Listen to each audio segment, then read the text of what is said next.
Okay, today I'm going to be talking about Alfred Lord Tennyson, just a little bit of background information on him. He was born in 1809 in Somersby, England. He was one of 12 children. He was the fourth of 12 children, but he showed an early talent for writing. By the age of 12, he had already written a significant amount of poetry, including a 6,000 line epic poem. His father was a reverend, and he really believed in a classical education for his kids, and so he tutored his sons in classical and modern languages. So they would have known some Latin, some Greek. Modern language would have been French or Italian, and so they had a really good classical kind of education.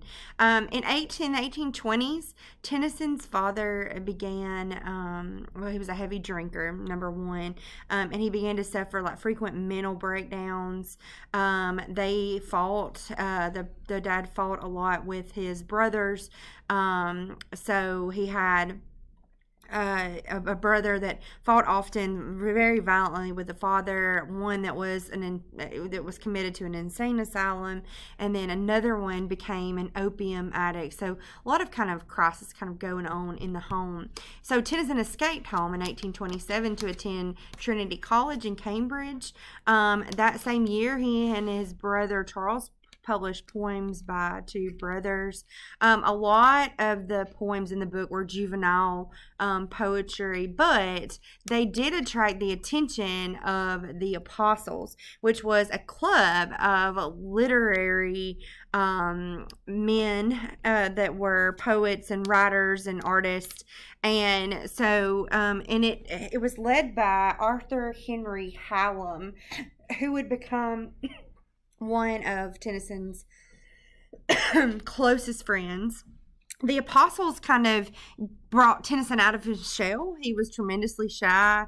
They gave him their camaraderie and their friendship. It gave him confidence as a poet, and that really kind of set the stage for his future career.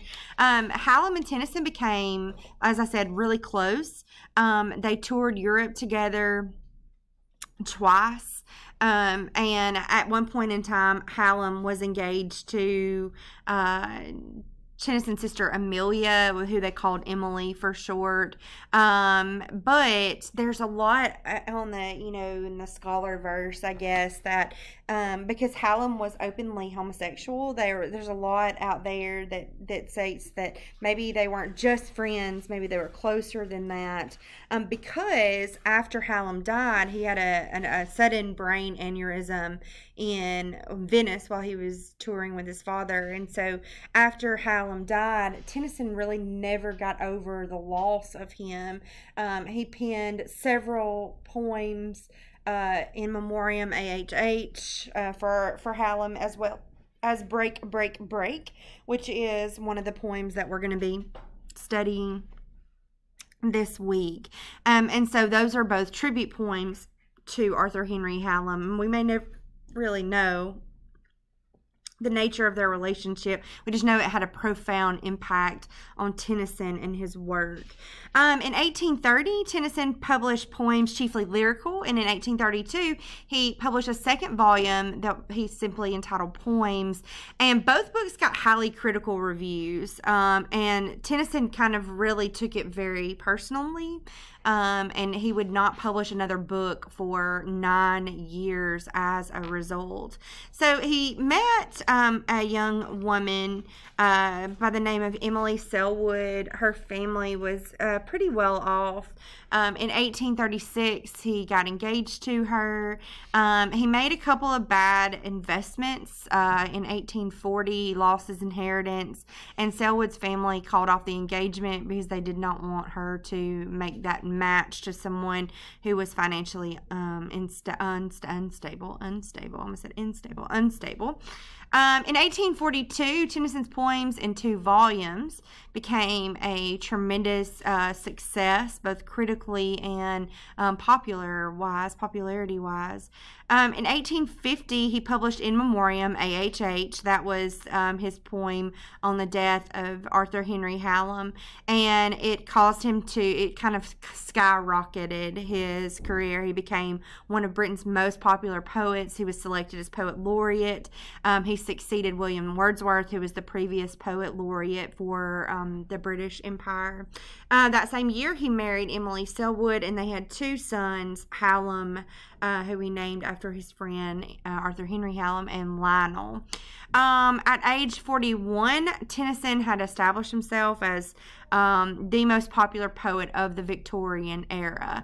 The money that he was bringing in allowed him to purchase a large house in the country, and he began to write in relative seclusion.